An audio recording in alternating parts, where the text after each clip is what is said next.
everyone, welcome back. This video / potential podcast, I don't really know yet. I just kind of have so much on my mind, and I've been wanting to start a podcast for a long time now, and it was originally an idea a couple of years ago, and then my best friend and I were gonna do one together. We probably still will one day, but I was thinking about it. I've been thinking about it a lot recently, because I listen to so many fucking podcasts. Podcasts are my life, or music are the things that keep me focused, keep me going, and I listen to it so much that I'm like, why not just make one myself?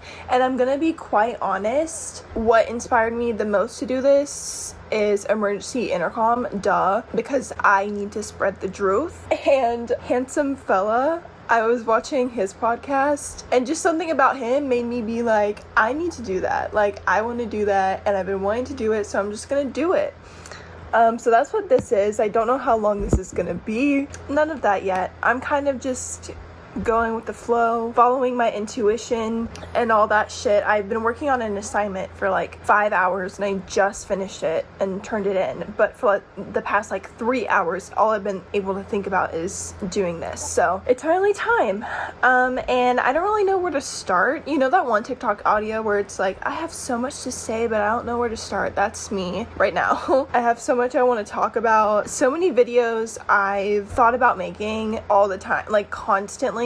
I'm thinking about how I can turn something I'm going through into a video or a creative outlet, a way to express myself. And I'm tired of holding myself back from it. And, a lot of what contributes also to holding myself back is not really in my control, because I have several chronic illnesses and disabilities.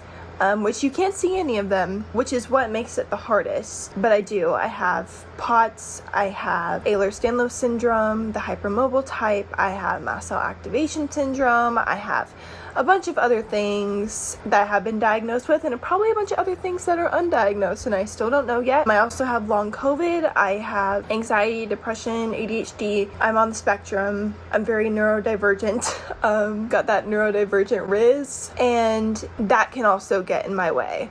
And I'm just tired of letting it. I've reached a point where I'm just I just need to fucking express myself, and the people that are meant to find me will find me. No matter how much I want to doubt myself and sit around and tell myself, I'll do that later, even if I did try, what if it doesn't work? What if I fail? What if? Just so much what if. My mind is constantly going 90 to nothing. My thoughts are crazy, and just when you speed up a video, speed up a YouTube video, or you're on TikTok and you click the 2x and the person talks really fast, that's what my internal monologue sounds like. My internal monologue sounds almost all the time. And for the longest time, I used to hate myself for it, or be why is my brain like this? Oh, it was also OCD. I also have OCD.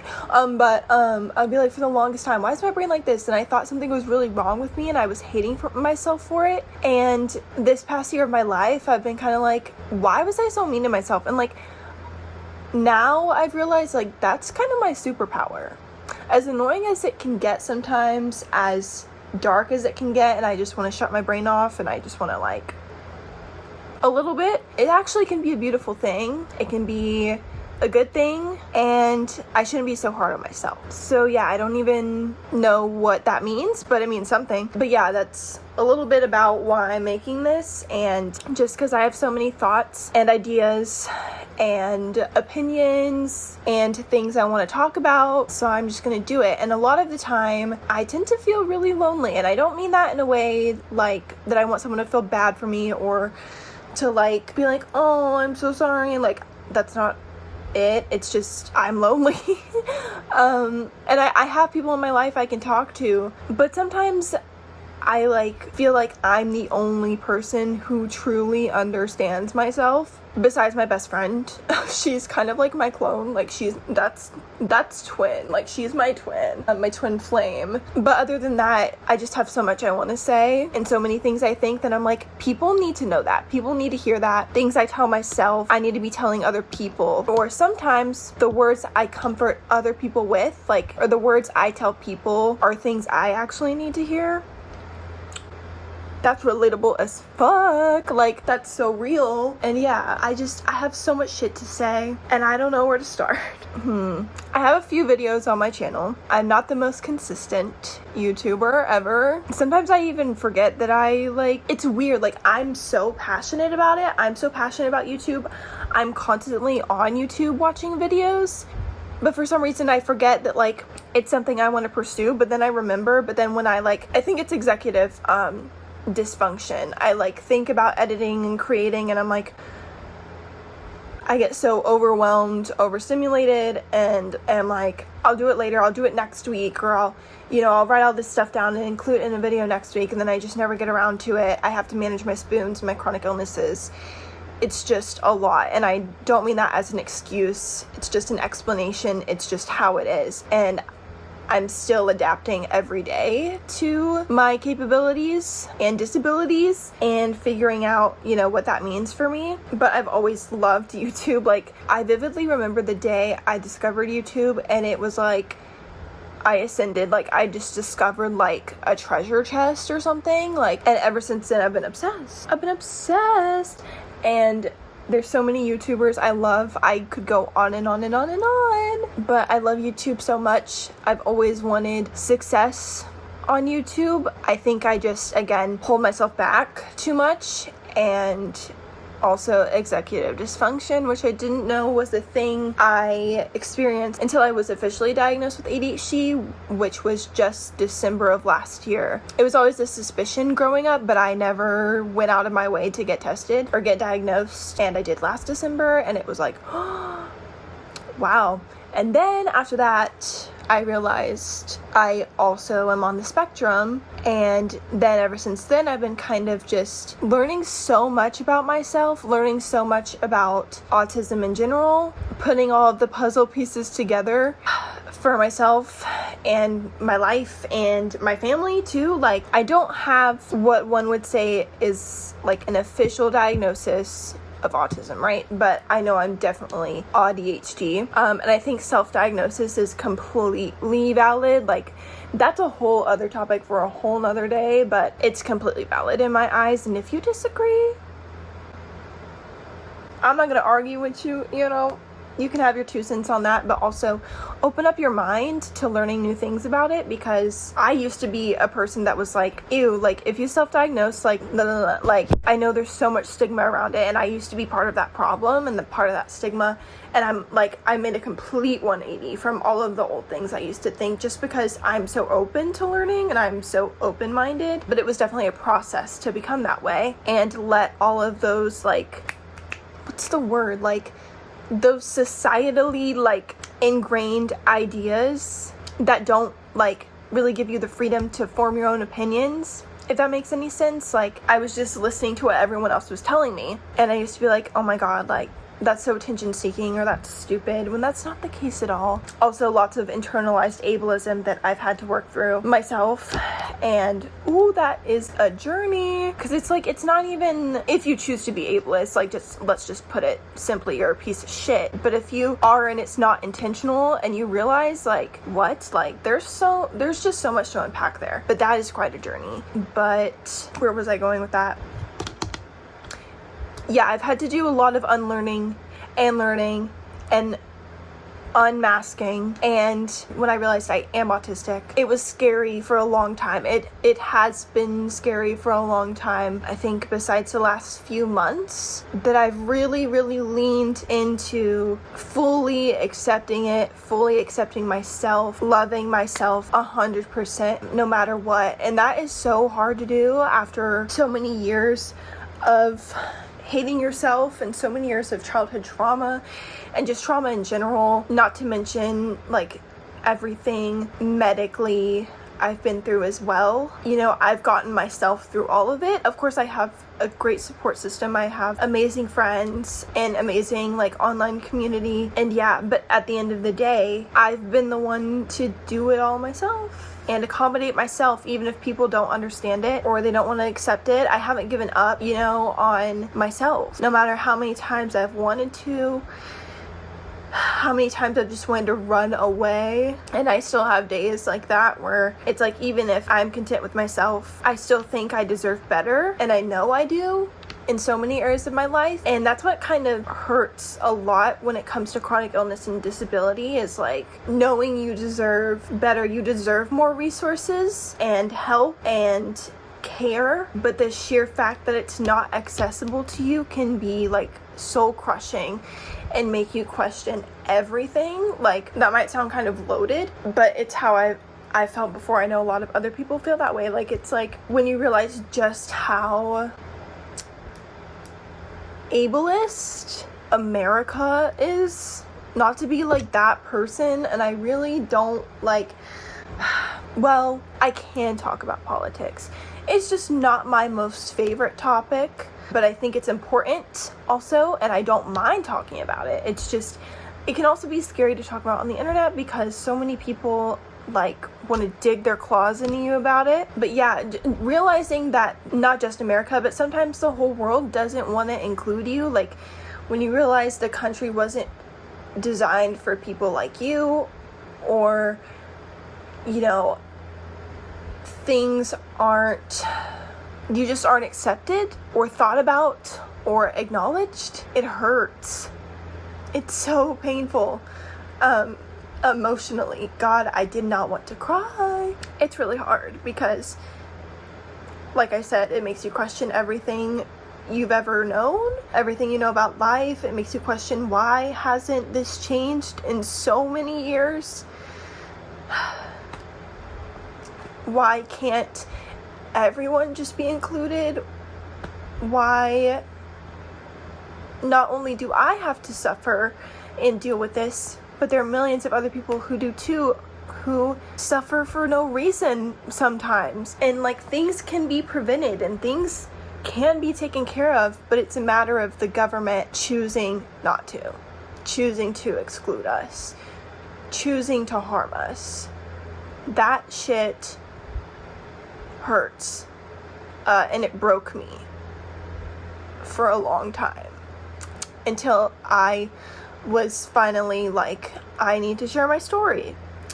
And that's something I'm still working on, in the process of, I filmed a couple of clips, and like really long clips. I don't mean clips lightly, like they're like, it's a lot, you know, of my story and everything I've been through in the past year and my whole life. I've been editing it, and like, I don't know if I'm being too perfectionistic about it. Is that even a word? I don't know if I'm being too much of a perfectionist about it, but I just want it to come across the way I intend it to, while also being as authentic as possible, while also trying not to start a storm, because there's a lot to it. But yeah, I think maybe I'll move more into talking about things that I love, things that I enjoy, people I enjoy, creators I love, or what's been on my mind lately, things like that. This is like the part of Emergency Intercom where they talk about media of the week. And that is my first thing, is Emergency Intercom. Enya and Drew and Josiah and Kai and all of them are some of my favorite people on this planet. The whole crew. Orion, Josh, Lucas. I know it's not all, but that's most of them. Love them, adore them. They get me. They just fucking get me. Oh my god, the amount of times I'm gonna say and I said that in a couple videos before, but like, it actually is so irritating when I edit. Like, like, girl, I'm like, I be rebooting every like 5 minutes. Just sitting. I'm not gonna be mean to myself though.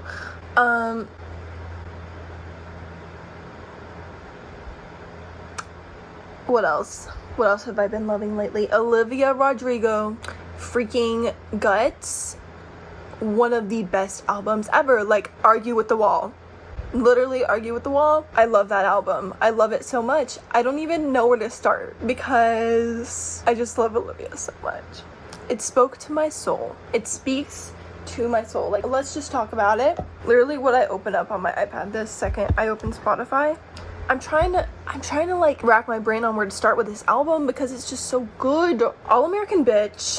Oh, All American Bitch sums up girlhood and womanhood in a way that just like resonates with my soul. Like the lyricism in it, and then the rock aesthetic of it, it's just perfect. It's like a Disney Channel song, like a Hannah Montana, Miley Cyrus kind of vibes, but like better and more mature, grown-up edition.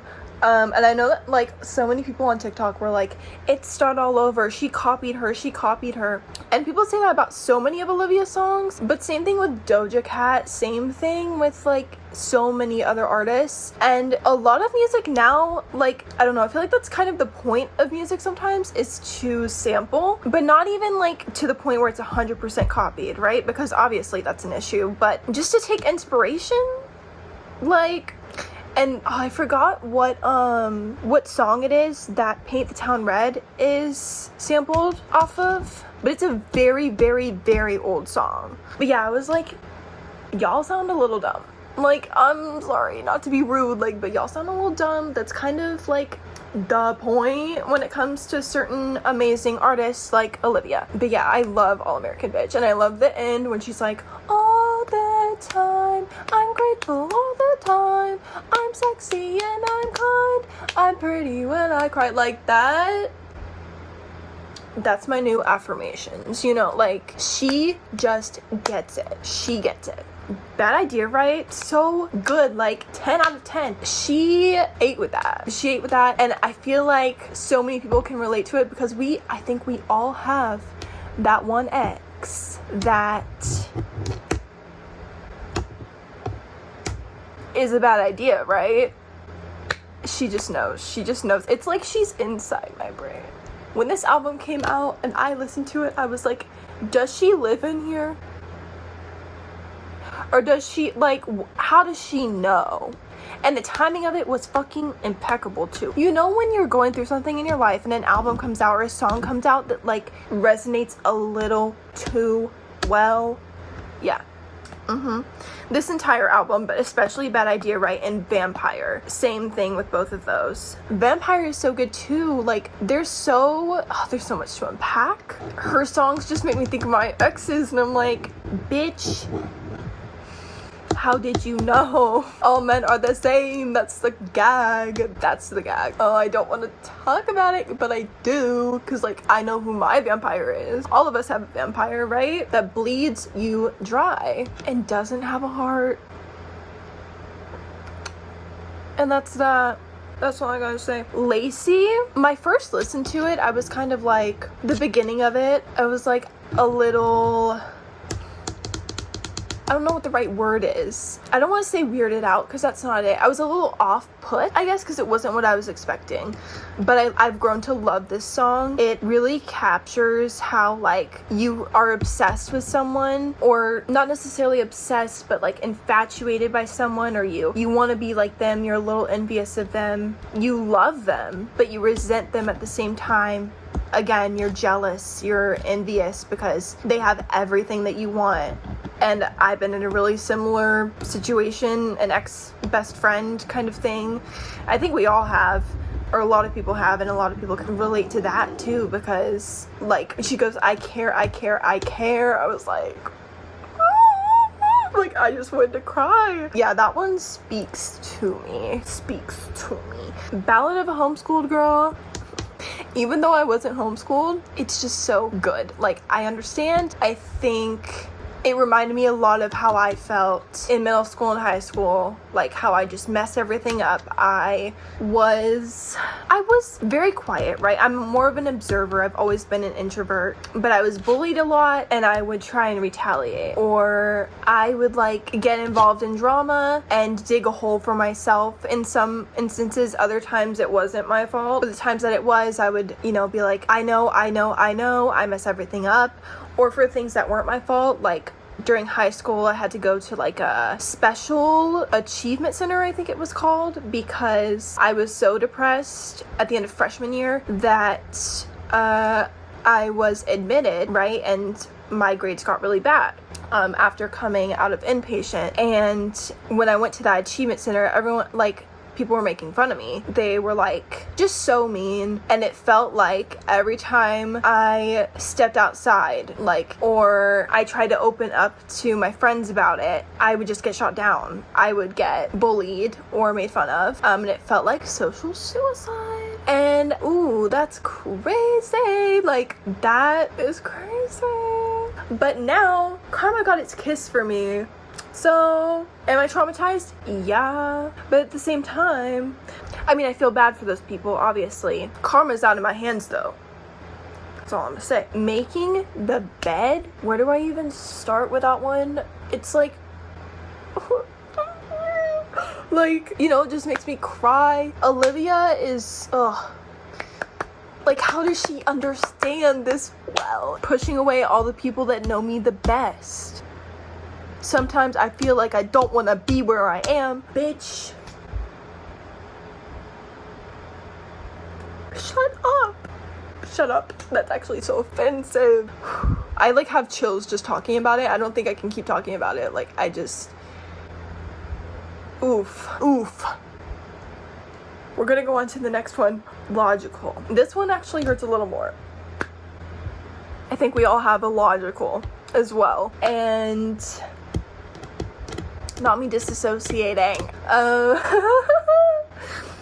We all have a logical. And, okay, side quest. The fact that so many of these songs are about Zach Bia, what the fuck is, like, with him? Like, I hate his guts, but kind of low-key. Well, no, I don't want to say that. Like, I was gonna say, like, low-key want to thank him because he gave us guts. He gave us silence between songs, Madison Beer, like, hello, life support. Like, she eats as well. I don't want to say that, but I do. You know what? Do you get what I'm putting down? Like, ugh. But logical, like, just, like, I felt like it ripped my guts out. You know? It, like, it just feels like a stab. A little bit. A lot of it. 2 + 2 = 5. I'm the love of your life. Like, the way she captures the effect that gaslighting can have on someone emotionally and make it so beautiful, so artistic, so well received, and, like, again will resonate with your soul. This bitch needs a Grammy. That's all I gotta say. Get him back. I love Get It Back so much. Like, this has been my most played since this came out. God, it's just so good. Like, I don't even know, because it's like she goes from, like, the sad shit, right, to, like, the in my villain era shit, and also, like, pussy, like, serve. She serves. She's like, I want to serve him. I want justice. I want revenge. I want to get him back, bitch. And I'm like, girl, you get him back, and I'm gonna get him back too. And everyone else needs to get him the fuck back, okay? Because there are some men that deserve it back. And women. Some people deserve it fucking back. And just round of applause on this one. I want to say it's my number one. I think it is. It might be. It might be. Okay.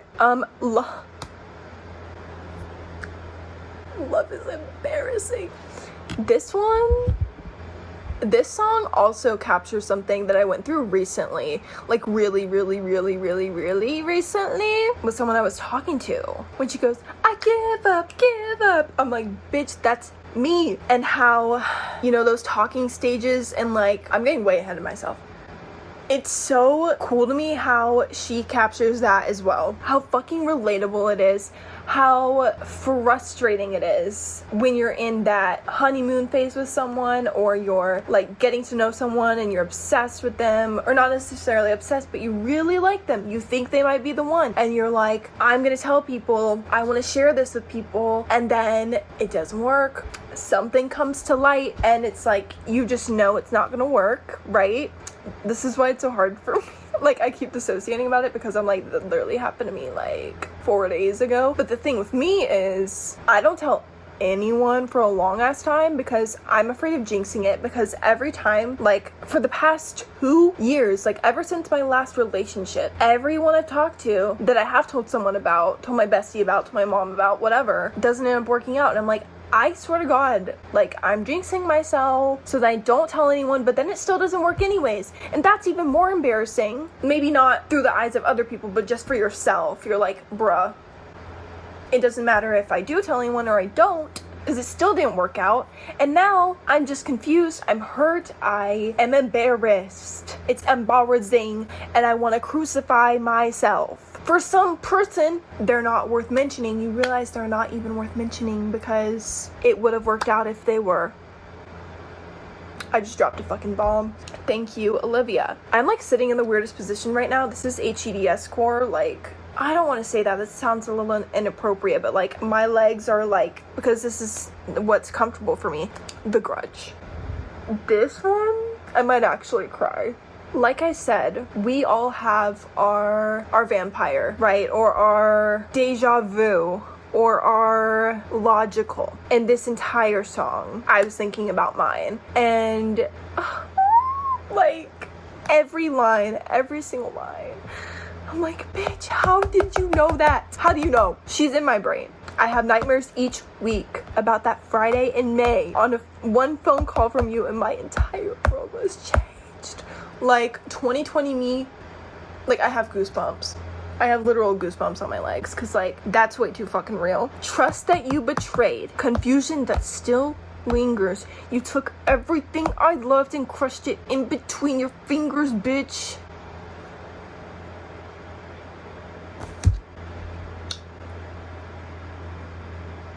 What do you mean by that? I know exactly what you mean by that, actually. It's just really painful, you know? Like, I can't even process it. I can't. Ugh. Someone can damage the fuck out of you. And then the next line, but I hold on to every detail like my life depends on it. She is calling me the fuck out. Because you can have someone who can hurt you so bad and you still love them and you don't know why. Because you know they're not the one, right? And it's probably never going to be that way again. But you still hold on to every little last thing. My undying love, now I hold it like a grudge, and I hear your voice every time that I think I'm not enough. It's so real. Like, what the fuck? I try to be tough, but I want to scream. How could anybody do the things you did so easily? I say I don't care. I say that I'm fine, but you know I can't let it go. I've tried for so long. It takes strength to forgive, but I don't feel strong. Not me doing like slam poetry. Okay, this entire song, every line, retweet. But even after all this, you're still everything to me. I know you don't care. I guess that's fine, but you know I can't let it go.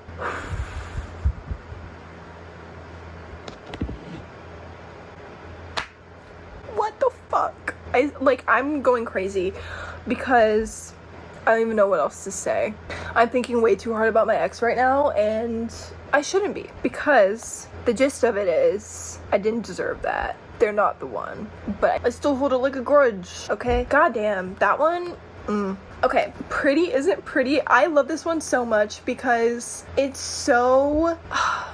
Where do I even start? It's so good because it captures girlhood, it captures womanhood, it captures, like, the way things are today, especially in Gen Z, of that pressure that every girl feels, or everyone feels, every boy, every they, them, like everyone feels that pressure to be pretty or to be perceived as pretty, or for people to notice you, to be aesthetically pleasing, to, you know, put yourself in a box almost for recognition, for the sake of attention, for the sake of satisfying other people with your looks, and then realizing that at the end of the day it's not enough because it's constantly changing. The demographic is constantly changing, trends are constantly changing, no one can keep up. You're just gonna burn yourself out. So it's so much easier and so much more fulfilling to just just accept yourself, love yourself. And this sounds so cheesy, oh my god, and cliche, but seriously, to just accept yourself. Don't try to fix yourself too much, because either way, you're either gonna get judged, you're going to, you can't satisfy everyone, and feeling comfortable in your own skin, feeling beautiful in your own skin is all that matters. And pretty isn't pretty enough anyway, because it's constantly changing, and we just need to normalize being your authentic self. But you can also, you also have the freedom to do whatever you want that makes you feel pretty, and it shouldn't be for other people. She made me feel so seen with this fucking song, because up until I had heard it, I was falling into that cycle of wanting validation and wanting recognition, because I want my dreams to come true so bad.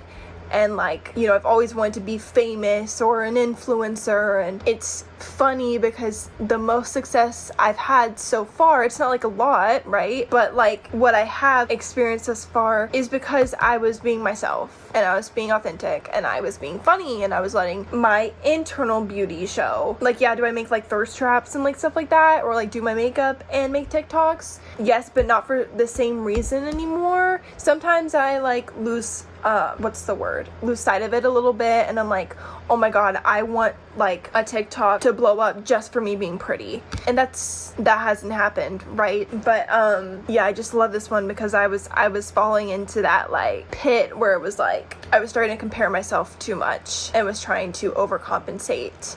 And then I heard this and I was I'm not doing none of that. I'm going to just be me and just be and show that, and that's all. But I'm also allowed to feel pretty and make those TikToks. I want to make them, but I don't expect them to blow up, because if it did, that would be cool, right? But that's not what I actually want to be known for. And especially thinking of this as a model too, because I am a model. I just haven't gotten my chance yet, or the success that I was expecting, mainly because of my chronic illnesses, and this past year has been crazy, and I'm still trying to figure everything out and how that's gonna work for me. And I've realized that my idea of what I want out of modeling has changed. And at first, it was kind of, growing up, it was something that everyone told me I should be doing because I have the looks for it and I should do it, and I'm tall and I could be really good at it. And then, I felt that pressure, right? And when it came time to start modeling when I was 18, I went to my first casting call with an agency. Or no, actually, just kidding. When I think I was 16, 17, I had braces. Went to a modeling agency. They said, come back when your braces are off. We'll take you like this. No doubt about it, we'll sign you on the spot. I said, okay, bet. So I waited, but my hair was slightly purple. But other than that, I was the same bitch, not much had changed about me except for my braces coming off, and my hair was slightly purple, and I told them I'm going back to my natural color soon. I can literally do it as soon as you need me to, I want this. And then it didn't happen, and I had to accept that. It hurt a little bit, and then I was okay, not every model will get accepted to the first agency they go to, right? It was hard because I felt a little bit broken, and I was what's wrong with me? Why won't they accept me? And then I was wait a damn minute, there's other agencies out there, there's other options, but there was still that feeling after that rejection of needing to fix myself, right? I tried so many other things to make myself marketable or make myself enough so that I could get with that agency still. I wanted to give it another shot. And then I was kind of okay, this doesn't mean I have to give up now. Just means maybe this isn't the one for me. I can keep trying. There's other agencies out there. And eventually I found mine and the one I'm signed with. But now with my chronic illnesses and the things that have affected me when it comes to my health, my whole idea of what I wanted out of it has changed. And I am very passionate about bringing awareness to invisible illnesses and invisible disabilities, as well as all disabilities. There's a whole entire spectrum of them that needs to be represented everywhere, seriously everywhere. And I want everyone to know that they are beautiful just the way they are, and they don't have to change themselves, especially if it's a disability or a chronic illness that you can't help, or a mental illness that you can't help. There's just so much to it. and so much more that needs to be done. And I know it's not 100% my responsibility, but I feel very strongly about it. I feel like I have a voice and I need to talk about it, and I want to show it too, and I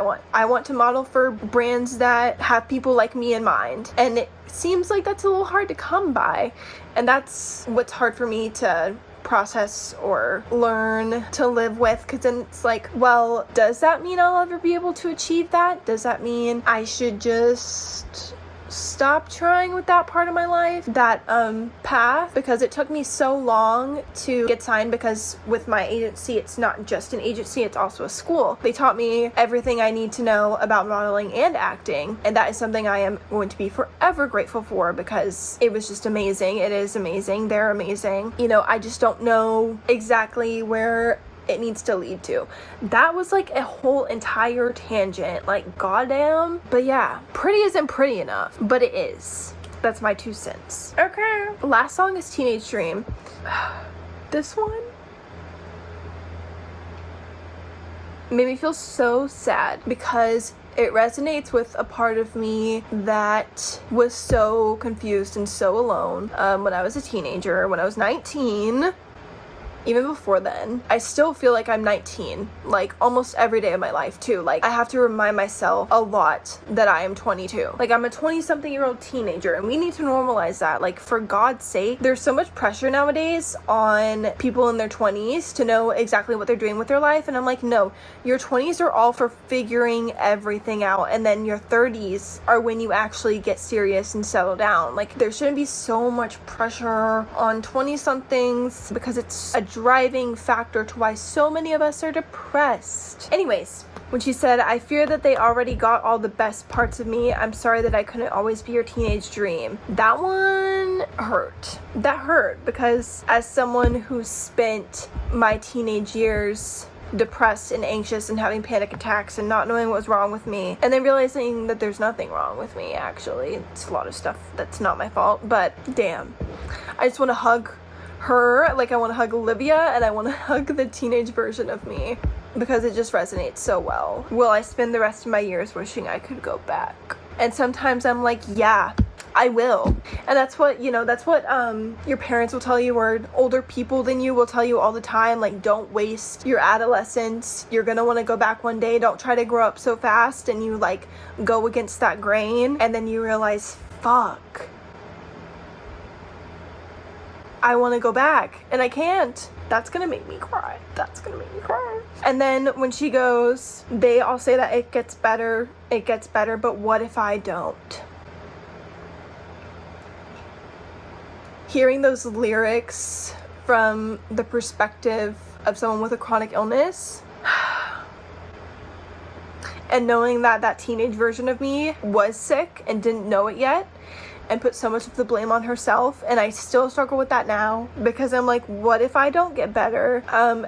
It's weird, because I'll go back and forth between knowing I won't, like it's chronic, there's nothing I can do about it, it's just how I have to adapt to living in this new body that I am learning more and more about every day, you know, knowing it won't get better. It is bound to possibly get worse, and there's so much unpredictability in that, and that's what's the scariest, I think, for me, and the hardest for me to deal with and accept and get over, because unpredictability is really hard. You know, I go between that and wanting it to get better so bad, wanting things to change, knowing I deserve for things to change or things to get better, and having, you know, a little bit of hope. Like, I'll get these bouts of being like, if I can find my root cause, if I can find this answer, I can get my life back. I can go into remission, which it's not completely impossible. It just might be inaccessible.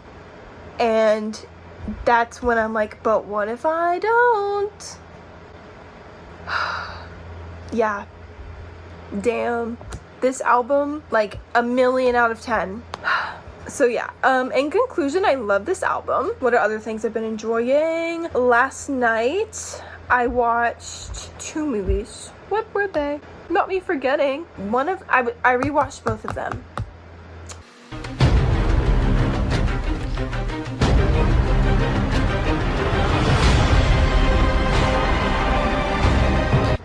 I watched it took me such a fat minute because I couldn't remember. I watched The Perks of Being a Wallflower and Beautiful Boy. I have seen them both before, but I rewatched them because it's just part of my ADHD. It's something I love to do. I love rewatching stuff because it makes me feel safe, and I love both of those movies. Perks of Being a Wallflower is one of my favorite movies of all time, and Beautiful Boy, God, it just makes me cry every time because the performance in it is so fucking good. And I feel like that movie, like, for most people it would be something you watch once and you're done with it because it's so sad, right? But I think it captures addiction in the way it needs to be captured everywhere. Like, just, it's so good. And I'm not even like, I haven't even been through that or been addicted before, but I know people who have, or I've had my addictions, but they're not drugs, right? But I know people who have, I have people in my life who have, and I'm also very passionate about bringing more awareness to that, as well as homelessness and different problems and epidemics and everything like that. And so this performance is just amazing. It might be Timothy's best, which I know might be a little bit loaded, or people might be like, girl, and I've seen everything Timmy's in, don't get me wrong, like, I know this man, but this movie just is Beautiful Boy. Like, it's Beautiful Boy. It's so good. Like, it's so good. And even though it rips me to shreds every time, I still love it. I still love it. Other things, when it comes to other music, I made a playlist of, like, all of my favorite music that is 88 hours long. I think that speaks for itself. I love music so much. But lately, I mean, Lana's always my favorite, right? Like that's my mom. That's Mother. She's always my favorite. Norman fucking Rockwell is always my most played, and it currently is because, it's so good. Like, it's just so good. It speaks to me. Other songs I've been loving: Paper Bag by Fiona Apple, Dreams by Fleetwood Mac, a classic, Coming of Age by Blondes, Pearly Dewdrops Drops by the Cocteau Twins. What else? The Blonde by TV Girl, If I Ever Feel Better, Where'd It Go? By Phoenix, Just by Radiohead, Creep by Radiohead, Army of Me by Bjork, love that song. All My Ghosts by Lizzie McAlpine is such a good song. If you haven't listened to that song, go listen to it right now. I've been singing that like crazy. Afterglow by The Driver Era, Snot by Alex G, Hot Mess by Dodie, I love that song. If You're Too Shy, Let Me Know by the 1975. No, I don't agree with anything Maddie Healy says ever, but I fucking love his band and I love that song. Growing Pains by Coin, also love Coin. Cherry Flavored by The Neighborhood, another classic. All of Tove Lo's discography is so good. Troye Sivan, love him. I feel the rush. Like, I literally feel the rush. I love that man. My Twitter account, fun fact, not to be like TTYL Tila, but actually, fun fact, my Twitter, my Stan Twitter, I still have it now, but I made a Stan Twitter in 2016 and I started out as a Troy Stan. And I just wanted to come forward about that and expose myself. No, I'm just kidding. I love him so much. And yeah, he follows me on there. I remember the day he followed me and I freaked the fuck out, but that's kind of like a little flex, you know, or whatever. I want to be friends with him so bad. He's one of my favorite people ever. But Rush, obviously. Cool from Blue Neighborhood. The entire In a Dream EP. No one talks about it enough. Like, we aren't talking about that enough as Troy stans, I don't think. Or as stans in general. Like, we need to dissect that, unpack it, because that EP is so damn good. Same with Bloom, but that's an album. But like, Bloom, no one talks about that enough either. And I went to the Bloom tour. It was the best night of my life. And I swear to God, I'm almost done. Dominic Fike, his new album, all of it on loop. Like, that album is so good. Especially Dancing in the Courthouse, Ant Pile, and Mama's Boy have been my most played. And I think 4x4 too. Yeah. And last couple of songs, I promise. Nessa Barrett, Sick of Myself is really good. Lie is really good. Something by the Beatles, love it. All of Frank Ocean. I just love music so much, like I can't stop. But the last song I will talk about or include will be actually two. Soaked by Benet, or Benet, I don't know how to pronounce it, sorry, don't come for me. And Water by Tyla.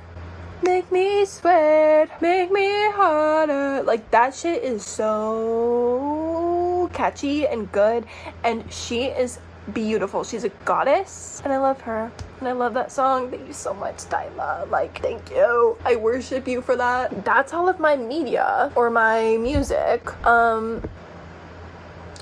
What else?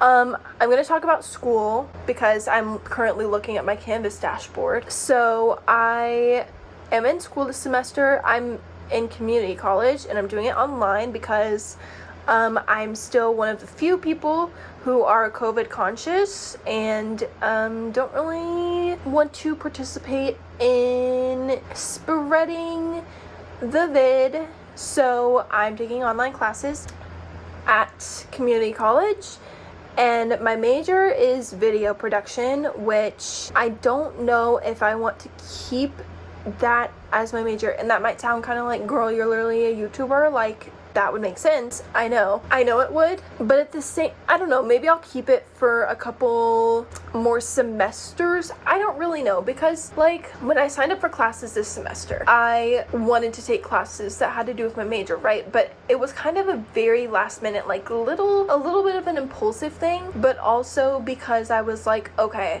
I'm already inside all of the time, right? And I want to do something that I can, like, I want to have something I can pour myself into and learn about that doesn't have to do with my chronic illnesses or my health, because that's like constantly what I've been doing for the past year, and I just want a little bit of a break, and I want a Rory Gilmore era, and I want to learn things.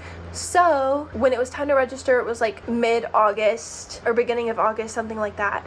It was a little bit last minute. So I didn't get to actually pick like classes that went with my major, or what's it called, my like course pathway that I needed to take. So I was kind of like, okay, maybe I'll just take classes a little bit for fun and a little bit for figuring out what I want to do. So that's kind of what happened, and that's why I'm taking general anthropology and social psychology, which are both things I enjoy.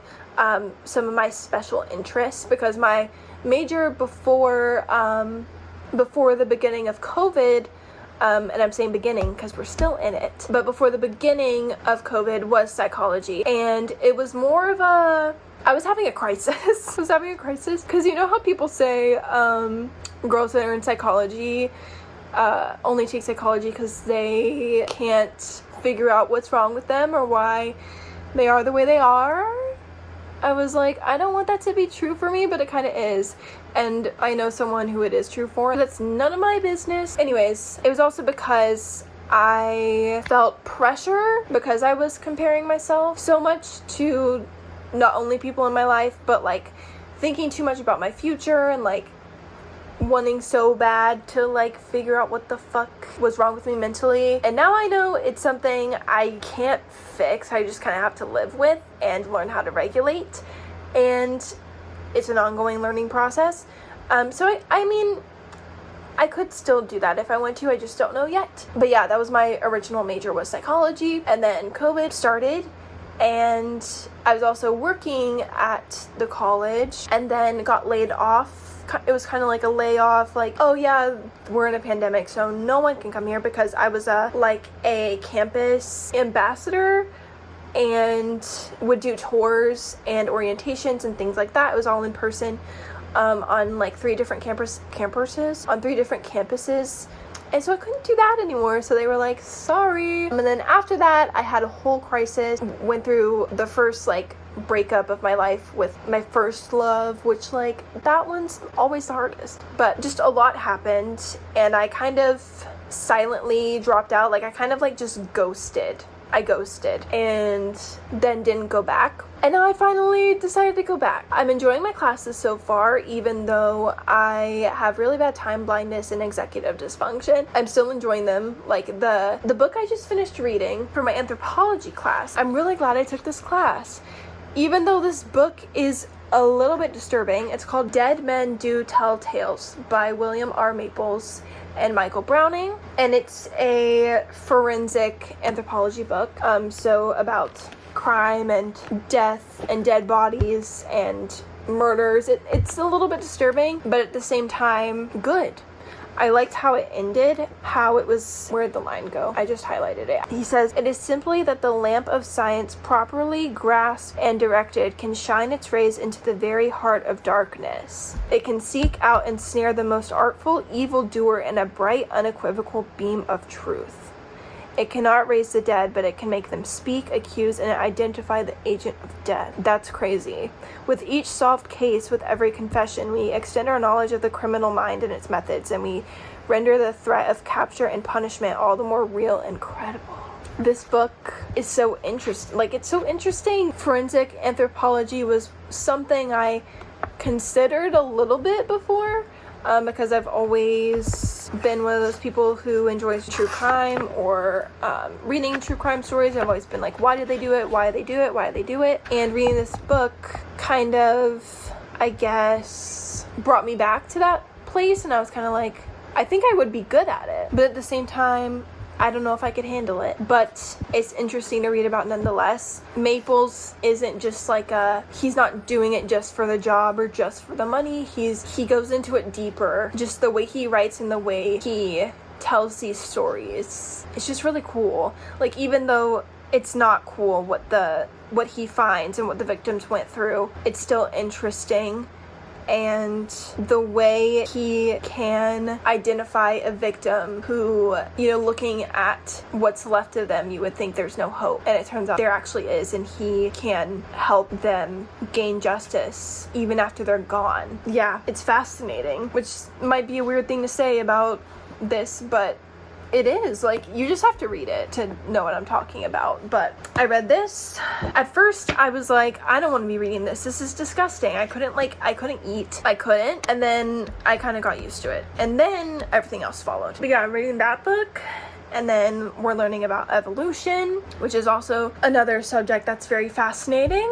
And then, I don't know if you can tell I'm getting sleepy, but we both know, like, I know damn well, I stayed up until like almost 6 a.m. last night. I don't even know how I'm upright right now, to be quite honest, but I am, because I just have so much going on in my brain, I can't help it. But yeah, anyways, yeah, evolution's been really interesting and fascinating and fun.